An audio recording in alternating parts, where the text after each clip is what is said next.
بسم اللہ الرحمن الرحیم۔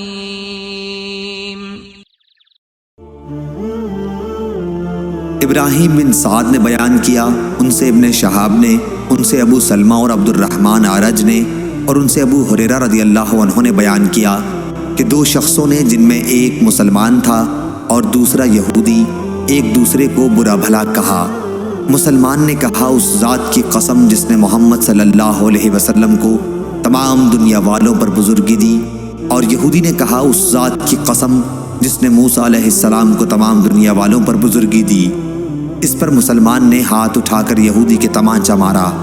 وہ یہودی نبی کریم صلی اللہ علیہ وسلم کی خدمت میں حاضر ہوا اور مسلمان کے ساتھ اپنے واقعے کو بیان کیا۔ پھر حضور صلی اللہ علیہ وسلم نے اس مسلمان کو بلایا اور ان سے واقعے کے متعلق پوچھا۔ انہوں نے آپ کو اس کی تفصیل بتا دی۔ آپ نے اس کے بعد فرمایا، مجھے موسیٰ علیہ السلام پر ترجیح نہ دو۔ لوگ قیامت کے دن بے ہوش کر دیے جائیں گے، میں بھی بے ہوش ہو جاؤں گا۔ بے ہوشی سے ہوش میں آنے والا سب سے پہلا شخص میں ہوں گا، لیکن موسیٰ علیہ السلام کو عرش الہی کا کنارہ پکڑے ہوئے پاؤں گا۔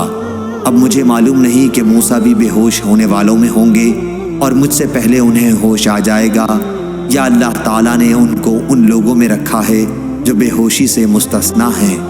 صحیح بخاری حدیث نمبر 2411۔